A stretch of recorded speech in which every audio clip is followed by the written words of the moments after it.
اللهم صل على محمد وعلى آله وأصحابه وسلم.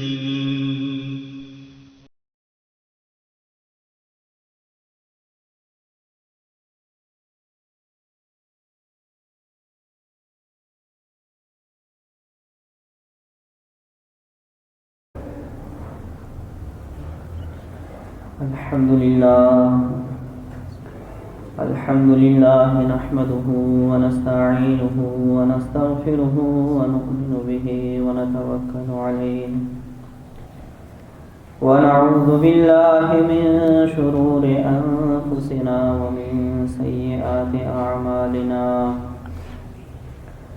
من يهده الله فلا مضل له ومن يضلله فلا هادي له. ونشهد أن لا إله إلا الله وحده لا شريك له. ونشهد أن سيدنا وسندنا ونبينا ومولانا محمدا عبده ورسوله صلى الله تعالى عليه وعلى آله وأصحابه وسلم تسليما كثيرا كثيرا. أما بعد فأعوذ بالله من الشيطان الرجيم. بسم الله الرحمن الرحيم. فاجتنبوا الرجس من الأوثان واجتنبوا قول الزور. وقال الله تبارك وتعالى فنجعل لعنة الله على الكاذبين.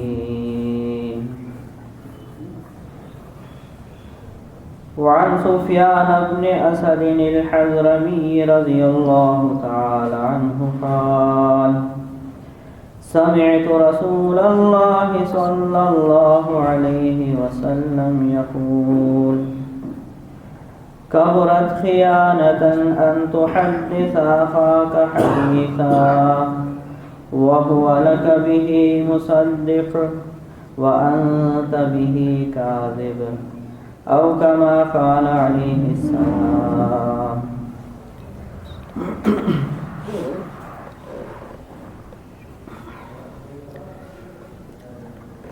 قابل احترام دوستوں اور بزرگوں، اللہ تعالیٰ نے ہمیں اس دنیا میں آخرت کو بنانے کے لیے بھیجا ہے. یہ دنیا کی زندگی مختصر، عارضی اور فانی زندگی ہے. اصل آخرت کی زندگی ہے جہاں ہمیشہ رہنا ہے، جس کی نہ کوئی انتہا نہ کوئی حد. اب اللہ تعالیٰ نے اس مختصر اور عارضی زندگی میں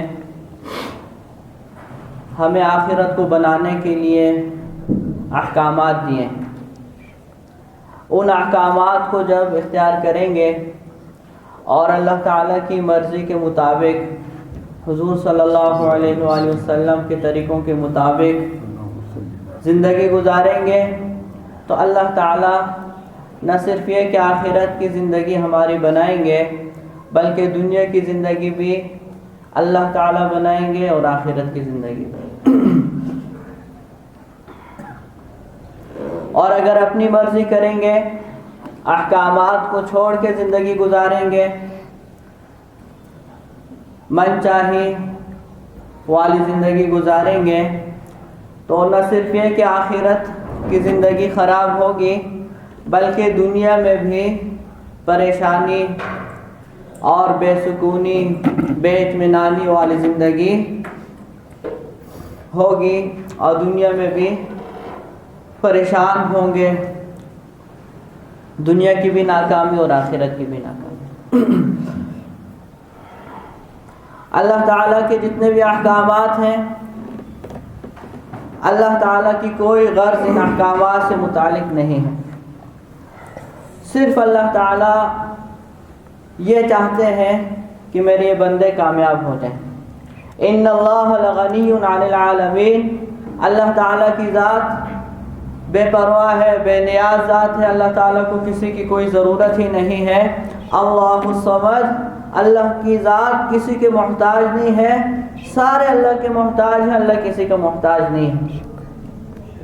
تو اللہ تعالیٰ جو احکامات دیتے ہیں، ان احکامات میں اللہ تعالیٰ کی کوئی ذاتی غرض نہیں ہے، صرف اللہ تعالیٰ کی جو اپنے بندوں پر شفقت ہے، جو رحمت ہے، اس رحمت اور شفقت نے یہ تقاضا کیا کہ اللہ تعالیٰ نے انبیاء علیہ السلام کو بھیجا اور لوگوں کو سیدھا رستہ دکھلایا اور لوگوں کو کامیابی اور ناکامی کا راز جو ہے بتلا دیا۔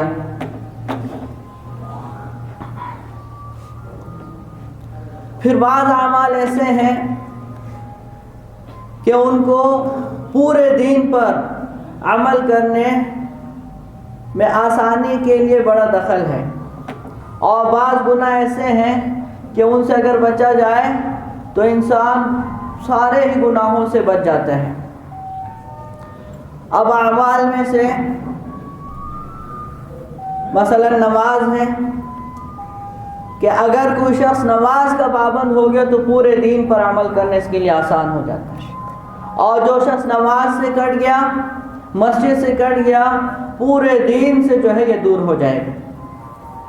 ان الصلاۃ تنہی عن الفحشاء والمنکر، اللہ تعالیٰ نے بطور چیلنج کے فرمایا ہے کہ نماز جو ہے یہ بے حیائی سے، ناشائستہ حرکتوں سے انسان کو روک دیتی ہے،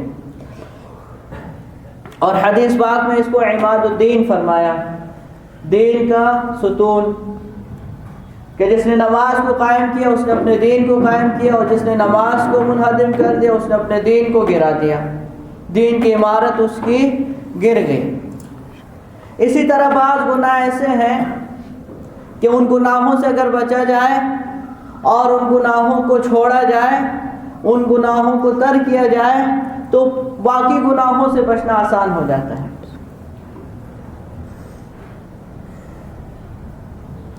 ان گناہوں میں سے ایک گناہ جو زبان سے متعلق ہے اس کو عرض کرنا چاہتا ہوں تاکہ اللہ تعالیٰ مجھے بھی اس گناہ سے بچنے کی توفیق عطا فرمائے اور آپ حضرات کو بھی۔ زبان سے متعلق اللہ تعالیٰ کے بہت سے احکامات ہیں۔ کامیابی کے جو اسباب ہیں اللہ تعالیٰ نے تمام انسانوں کو اس میں برابر رکھا ہے، اور جو کامیابی کا سبب نہیں ہے دنیاوی مال و متاع، اس میں اللہ تعالیٰ نے کسی کو کم دیا کسی کو زیادہ دیا۔ نحن قسمنا بینہم معیشتہم فی الحیاۃ الدنیا ورفعنا بعضهم فوق بعض درجات لیتخذ بعضهم بعضا سخریا۔ اللہ تعالیٰ فرماتے ہیں ہم نے لوگوں کی روزی جو ہے تقسیم کر دی ہے، کسی کو کم دیا کسی کو زیادہ دیا، تاکہ دنیا کا کام جو ہے وہ ایک دوسرے سے نکالیں اور ایک دوسرے کے محتاج ہوں، دنیا کا نظام چل سکے۔ چونکہ دنیا کا مال و اسباب کامیابی اور ناکامی کا کوئی ذریعہ نہیں ہے، تو اللہ تعالیٰ نے کسی کو کم دیا کسی کو زیادہ دیا، اپنی حکمت کے مطابق، لوگوں کی مصلحت کے مطابق۔ اور جو چیز کامیابی اور ناکامی کی بنیاد ہے اور جو اصل ہے وہ ہے انسان کا بدن، اس میں اللہ تعالیٰ نے کسی کو محروم نہیں کیا، سب کو اللہ تعالیٰ نے بدن دیا ہے، اور اس معاملے میں غریب امیر مرد عورت بچے بوڑھے سارے جو ہے برابر ہیں۔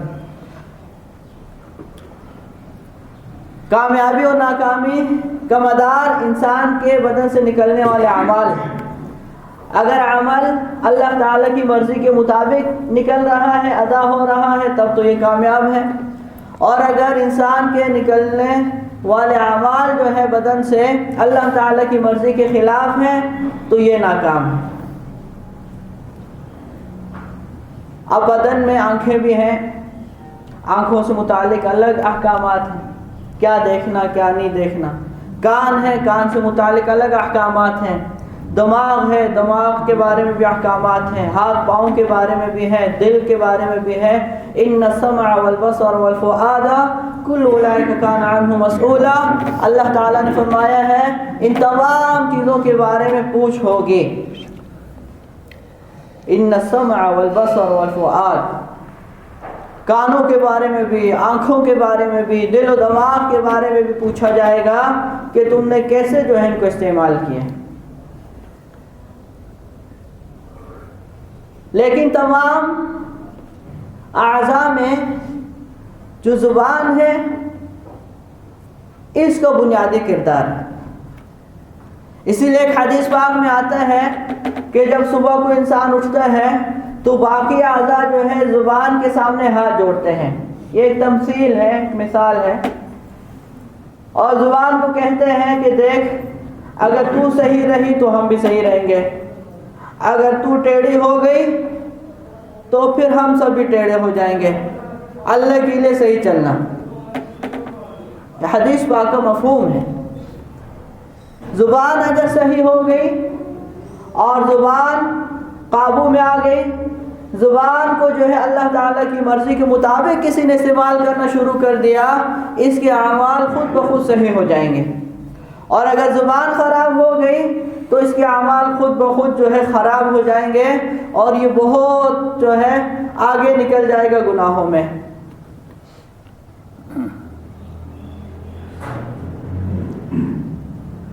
حضرت عقبہ بن عامر رضی اللہ تعالیٰ عنہ فرماتے ہیں قلت لرسول اللہ صلی اللہ علیہ وسلم کیف النجاح، کہ میں رسول اللہ صلی اللہ علیہ وآلہ وسلم کی خدمت میں حاضر ہوا، میں نے عرض کیا کہ یا رسول اللہ نجات کیسے ہوگی۔ اب دیکھیں صحابہ رضی اللہ تعالیٰ عنہ اجمعین کو کہ ان کو ہر وقت یہی فکر لگی رہتی تھی، یہی ایک غم ہوتا تھا کہ آخرت میں ہماری نجات کیسے ہوگی۔ اس لیے کہ دنیا کا مسئلہ کوئی مسئلہ ہی نہیں ہے، دنیا میں ہر چیز عارضی اور فانی ہے۔ یہاں کی دولت بھی فانی اور یہاں کی غربت بھی فانی ہے، یہاں کی صحت بھی فانی ہے، یہاں کی جو بیماری بھی فانی ہے، یہاں کا غم بھی فانی ہے، یہاں کی خوشی بھی فانی ہے۔ کل من علیہا فان، ہر چیز کو جو ہے دنیا میں فنا ہے۔ دنیا میں اگر ایک آدمی ساری زندگی جو ہے غموں میں رہے پھر بھی ایک نہ ایک دن غم سے نکلے گا، کوئی ساری زندگی خوشیوں میں رہے پھر بھی ایک نہ ایک دن خوشیوں کو چھوڑنا پڑے گا۔ اصل مسئلہ تو آخرت کا ہے، جس کے لیے 1.25 لاکھ انبیاء علیہ السلام آ کے سمجھاتے رہے کہ دیکھو بہت بڑا مسئلہ ہے، یہ کوئی معمولی بات ہے کہ جس کے لیے وجہ تخلیق کائنات حضرت محمد مصطفیٰ صلی اللہ علیہ وآلہ وسلم آتے ہیں سمجھانے کے واسطے۔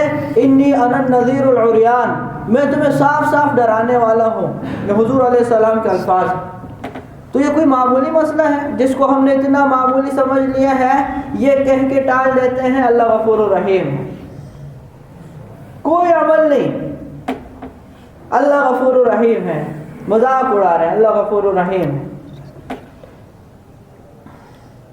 تو صحابہ رضی اللہ تعالیٰ عنہ اجمعین کو اللہ تعالیٰ نے جو حضور علیہ السلام کی صحبت کے لیے چنا تھا، وہ حضور علیہ السلام کی صحبت کے قابل بھی تھے، وہی حضور علیہ السلام کی صحبت کے اہل تھے۔ وَكَانُوا أَحَقَّ بِهَا وَأَهْلَهَا، اللہ تعالیٰ نے خود قرآن میں فرمایا کہ صحابہ ہی اس کلمے کے زیادہ حقدار ہیں اور وہی حضور علیہ السلام کی صحبت کے سب سے زیادہ جو ہے مستحق ہیں۔ حاضر خدمت ہوئے یا رسول اللہ کیف النجاح، نجات کیسے ہوگی۔ ہم اللہ والوں کے پاس جاتے ہیں، حضرت والا دعا کریں، میرا کاروبار جو ہے بند ہے اور حالات خراب ہیں، بچوں کی شادیاں نہیں ہو رہی اور بڑی پریشانیاں ہیں، بیماریاں ہیں۔ ہم تو اللہ والوں کے پاس جا کے، علماء کے پاس جا کر اپنی دنیا کا رونا روتے ہیں۔ صحابہ رضی اللہ تعالیٰ عنہ اجمعین کا ایک ہی غم تھا کہ آخرت ہماری کیسے بنے، آخرت میں ہمیں نجات کیسے ملے۔ اب عقبہ بن عامر رضی اللہ تعالیٰ عنہ حاضر خدمت ہو کر عرض کرتے ہیں یا رسول اللہ کیف النجاح، میں تو بڑا پریشان ہوں، یہ نجات کیسے ملے گی، آخرت میں کیسے ہم کامیاب ہوں گے۔ تو حضور صلی اللہ علیہ وآلہ وسلم نے 3 نصیحتیں فرمائے، 3 باتیں ارشاد فرمائے۔ سب سے پہلی بات املک علیک لسانک، اپنی زبان کو قابو کر لو، اپنی زبان پر کنٹرول حاصل کرو۔ یہ نہ ہو کہ جو زبان بولنا چاہے وہ آپ بولیں، بلکہ پہلے سوچو کہ جو بات میں اپنی زبان سے نکال رہا ہو آیا اللہ تعالیٰ نے اس بات کی اجازت دی ہے یا نہیں۔ ایسا نہ ہو کہ اللہ تعالیٰ کی ذات ناراض ہو جائے اور کوئی ایسا کلمہ زبان سے نکل جائے جس کی وجہ سے میں جہنم کی گہرائیوں میں جا کے گر جاؤں۔ ایک حدیث پاک میں آتا ہے بعض اوقات انسان کوئی کلمہ زبان سے نکالتا ہے اور اللہ تعالیٰ کی خوشنودی کی بات کرتا ہے، اللہ کی رضامندی کی بات کرتا ہے، لا یلقی لہا بالا، وہ سمجھتا نہیں ہے کہ یہ کتنا قیمتی کلمہ ہے، اس ایک کلمے کی وجہ سے اللہ تعالیٰ جنت کے اعلیٰ درجات میں اس کو پہنچا دیتے ہیں۔ اور بعض اوقات انسان ایک کلمہ اللہ تعالیٰ کی ناراضگی کا نکالتا ہے اور کوئی غلط بات زبان پہ لے آتا ہے جس سے اللہ تعالیٰ کی ذات ناراض ہوتی ہے اور یہ سمجھتا ہے کہ یہ اتنا مسئلہ نہیں ہے، اتنی کوئی بری بات میں نہیں کہہ رہا۔ اللہ تعالیٰ اتنے ناراض ہو جاتے ہیں کہ جہنم کی گہرائیوں میں اس کو پہنچا دیتے ہیں۔ اور ایک دوسرے حدیث میں تو یہ بھی آتا ہے کہ اللہ تعالیٰ بعض اوقات کسی اچھے کلمے کی وجہ سے اتنا خوش ہو جاتے ہیں کہ اپنی ملاقات تک کے واسطے اس کے لیے رضامندی لکھ دیتے ہیں، یعنی قیامت کے دن تک کے لیے اللہ پاک اس کے ساتھ اپنی رضامندی کا اعلان فرما دیتے ہیں کہ میں اس سے راضی ہو گیا ایک کلمے کی وجہ سے۔ اور بعض اوقات کوئی شخص کوئی غلط بات زبان پہ لاتا ہے جس کی وجہ سے اللہ تعالیٰ اتنے ناراض ہو جاتے ہیں کہ قیامت تک کے لیے لکھ دیتے ہیں کہ اس سے میں ناراض ہوں۔ تو زبان، عقبہ بن عامر رضی اللہ تعالیٰ عنہ کو حضور علیہ السلام فرماتے ہیں املک علیک لسانک، اپنی زبان کو قابو کر لیں، زبان پر کنٹرول حاصل کر لیں۔ وَلْيَسَعْكَ بَيْتُكَ، اور دوسری نصیحت یہ کی کہ آپ کا گھر آپ کے لیے وسیع ہو جائے، مطلب یہ ہے کہ بلا ضرورت گھر سے باہر نہ نکلیں۔ جو آدمی بلا ضرورت گھر سے باہر نکلتا ہے اور بلا ضرورت جو ہے باہر بازاروں میں چکر لگاتا ہے، بلا ضرورت گلیوں میں پھرتا رہتا ہے، یہ آدمی فتنے میں مبتلا ہوگا۔ اور خصوصاً آج کل کا زمانہ دیکھیں، ہر طرف فتنے ہی فتنے ہیں۔ حدیث پاک میں آتا ہے بادروا بالاعمال فتنا كقطع الليل المظلم، اعمال میں جلدی کرو، نیک اعمال کا ذخیرہ اپنے لیے بنا لو ان فتنوں سے پہلے جو کالی رات کی ٹکڑیوں کی طرح ہوں گے۔ یصبح الرجل مؤمنا ویمسی کافرا ویمسی مؤمنا ویصبح کافرا، صبح کو آدمی مسلمان ہوگا شام کو کافر ہو جائے گا، شام کو مسلمان ہوگا صبح کو کافر ہو جائے گا۔ یبیع دینہ بعرض من الدنیا، اور دنیا کے ساتھ و سامان کے لیے اپنے دین کو بیچے گا، دنیا کے لیے اپنے دین کو بیچ دے گا۔ ایسا زمانہ آنے والا ہے، حضور علیہ السلام نے فرما دیا پہلے ہی کہ بھئی نیک اعمال میں جلدی کرو۔ تو یہ ہمارا زمانہ ہے، فتنوں کا زمانہ ہے، گھر سے باہر نکلتے ہی فتنے شروع ہو جاتے ہیں، تو بلا ضرورت اپنے گھر سے باہر نہیں نکلنا چاہیے۔ اور تیسری بات فرمائی وَبْكِ عَلَىٰ خَطِيئَتِكَ، کہ عقبہ اپنے گناہوں پہ رویا کرو، تنہائی میں اور خلوت میں بیٹھ کر اپنے گناہوں کو سوچا کرو اور اللہ تعالیٰ سے معافی مانگا کرو، رویا کرو۔ اللہ تعالیٰ کو یہ بات بڑی پسند ہے۔ اس شخص کو اللہ نے قرآن میں اواب فرمایا، اواب، ھذا ما توعدون لکل اواب حفیظ، یہ جنت وہ ہے جس کا تم سے وعدہ کیا جاتا تھا، اور یہ کن کے لیے ہے؟ لکل اواب حفیظ، ہر اس شخص کے لیے جو رجوع ہونے والا ہے، پابند ہے۔ رجوع ہونے والا کون ہے؟ علماء تفسیر لکھتے ہیں رجوع ہونے والے سے مراد وہ شخص ہے جو تنہائیوں میں بیٹھ کے اللہ تعالیٰ کے سامنے اپنے گناہوں کی بخشش مانگتا ہے اور اپنے گناہوں پہ روتا رہتا ہے، یہ آدمی اواب ہے۔ اور اسی کو حدیث میں فرمائے وَبْكِ عَلَىٰ خَطِيئَتِكَ، اپنے گناہوں پہ رویا کرو، یہ 3 کام کر لو تمہیں نجات مل جائے گی۔ تو زبان کی حفاظت، پھر زبان سے متعلق بہت سے احکامات ہیں، بہت کام کرنے ہیں، بہت نہیں کرنے۔ مثلا حدیث پاک میں آتا ہے کہ تم ہر وقت رطب اللسان رہو اللہ تعالیٰ کے ذکر میں، یعنی تمہاری زبان ہر وقت اللہ تعالیٰ کی یاد میں تر و تازہ رہے، کبھی تکبیر اللہ اکبر، کبھی تحلیل لا الہ الا اللہ، کبھی تسبیح سبحان اللہ، کبھی تحمید الحمدللہ، اور کبھی قرآن پاک کی تلاوت، کبھی ذکر و اذکار، کبھی اللہ کی بڑائی، کبھی کسی کو دین کی دعوت۔ ہر وقت تمہاری زبان اللہ تعالیٰ کے ذکر سے تر رہے۔ اور کچھ احکامات ایسے ہیں جو نہ کرنے سے متعلق ہیں، مثلا زبان سے غیبت مت کرو، کسی کو تکلیف مت دو۔ المسلم من سلم المسلمون من لسانه ويده، مسلمان تو وہ ہے جس کی زبان اور ہاتھ کی تکلیف سے دوسرے مسلمان محفوظ رہیں۔ مسلمان کی تعریف ہی یہ کی گئی ہے کہ جس کی زبان اور ہاتھ کی تکلیف سے دوسرے مسلمان محفوظ رہیں۔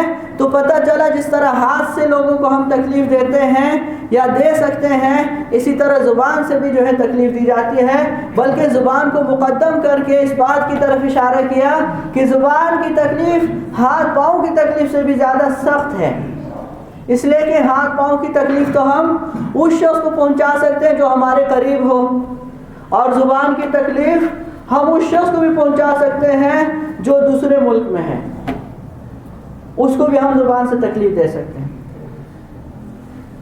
بلکہ زبان سے تکلیف ہم ان کو بھی دے سکتے ہیں جو دنیا سے رخصت ہو چکے ہیں۔ تو اس لیے زبان کو جو ہے مقدم کیا۔ اور زبان سے متعلق ایک حکم یہ ہے جو سب سے بڑا حکم ہے، جس کو آج بیان کرنا چاہتا ہوں، کہ جھوٹ سے ہم بچیں۔ اب بعض اعمال کرنے کے تھے، بعض اعمال نہ کرنے کے تھے، پھر جو نہ کرنے کے اعمال ہیں ان میں سب سے بڑا حکم جو ہے وہ جھوٹ سے بچنا ہے۔ جھوٹ ایک ایسا گناہ ہے جس کے بارے میں حدیث پاک میں آتا ہے کہ حضور صلی اللہ علیہ وآلہ وسلم سے پوچھا گیا، عن صفوان بن سلیم رضی اللہ تعالی عنہ قال قیل لرسول اللہ صلی اللہ علیہ وسلم ایکون المؤمن جبانا۔ حضرت صفوان بن سلیم رضی اللہ تعالی عنہ فرماتے ہیں کہ رسول اللہ صلی اللہ علیہ وآلہ وسلم سے پوچھا گیا، یا رسول اللہ کیا مسلمان بخیل ہو سکتا ہے، بزدل ہو سکتا ہے؟ ایکون المؤمن جبانا۔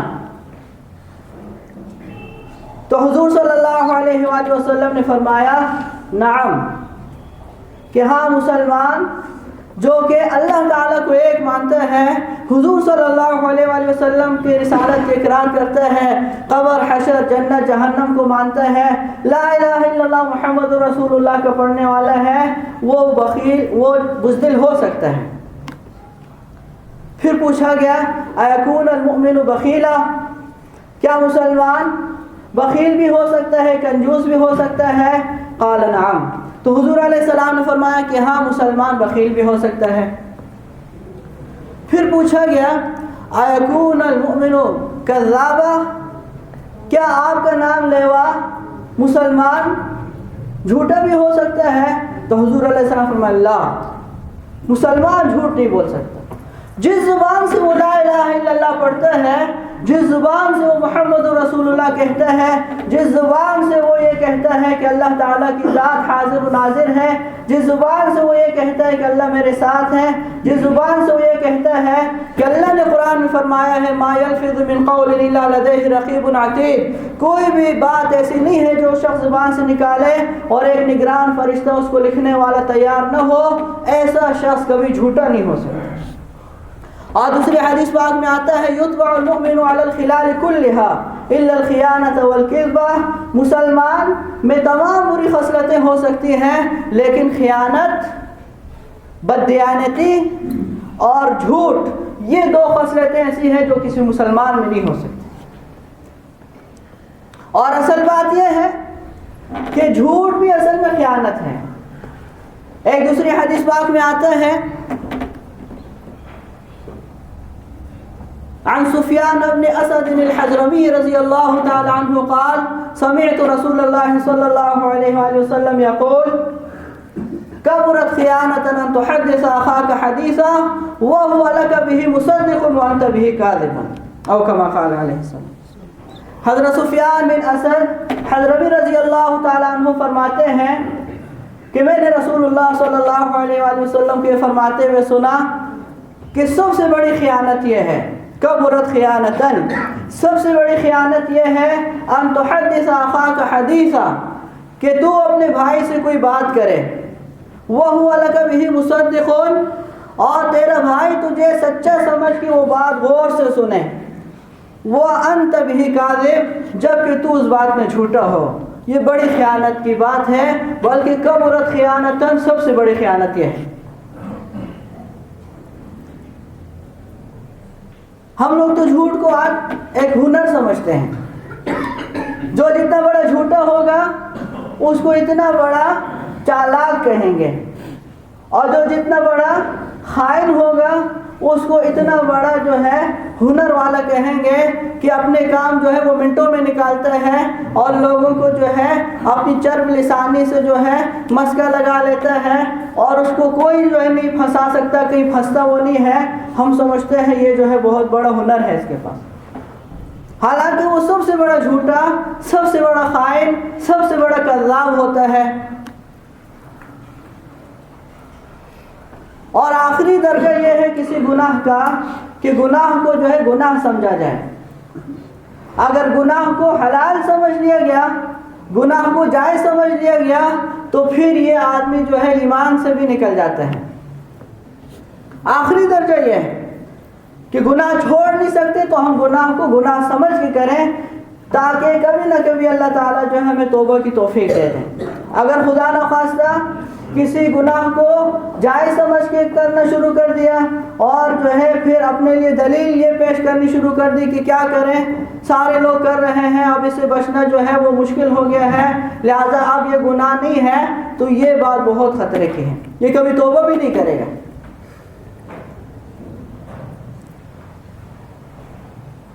ایک حدیث پاک میں آتا ہے اور عبداللہ بن مسعود رضی اللہ تعالی عنہ قال قال رسول اللہ صلی اللہ علیہ وآلہ وسلم علیکم بالصدق فإن الصدق يهدي إلى البر وإن البر يهدي إلى الجنة.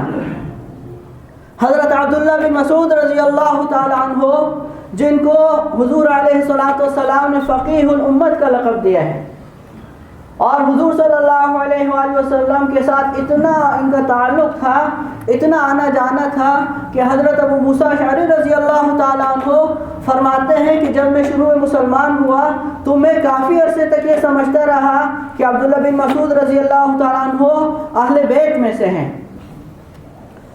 اور ایک بات آپ حضرات کو بتاتے چلوں، فقہ حنفی کی بنیاد عبداللہ بن مسعود رضی اللہ تعالیٰ عنہ کی احادیث پر ہے، جن کو حضور علیہ السلام نے فرمایا فقیہ الامہ، اور جن کا اتنا تعلق تھا حضور علیہ السلام کے ساتھ کہ ان کو اجازت تھی کہ اگر میرے پاس کوئی بیٹھا بھی ہو پھر بھی آپ آ سکتے ہیں، آپ کو اجازت لینے کی بھی ضرورت نہیں ہے. اور جن کے بارے میں ابو موسیٰ اشعری رضی اللہ تعالیٰ عنہ کیا فرماتے ہیں کہ میں کافی عرصے تک سمجھتا رہا شاید یہ اہل بیت میں سے ہیں، بعد میں مجھے پتہ چلا کہ یہ حضور علیہ السلام کے اہل بیت میں سے نہیں ہیں. تو عبداللہ بن مسعود رضی اللہ تعالیٰ عنہ فرماتے ہیں کہ حضور صلی اللہ علیہ وآلہ وسلم نے فرمایا علیکم بالصدق، دیکھو مسلمانوں سچ کو لازم پکڑو، ہمیشہ سچ بولو. پھر آگے وجہ بیان کی. شروع میں نے عرض کیا نا کہ آج جس گناہ کو بیان کرنا چاہتا ہوں، اس گناہ سے اگر ہم بچ گئے تو تمام گناہوں سے بچ جائیں گے. علیکم بالصدق، سچ بولو. وجہ کیا ہے؟ ان الصدق یہدی الی البر، جو آدمی سچا ہو جاتا ہے یہ سچ اس شخص کو کھینچ کے نیکیوں کی طرف لاتا ہے، اور جو نیک بن گیا نیکیوں کی طرف آ گیا، ان البر یہدی الی الجنہ، نیکیاں تو پھر انسان کو جنت لے جاتی ہیں، وہ تو پھر جنتی ہے جو آدمی نیکیاں کرتا ہے. اور پھر آگے 30 میں عجیب بات فرمائی، ما یزال الرجل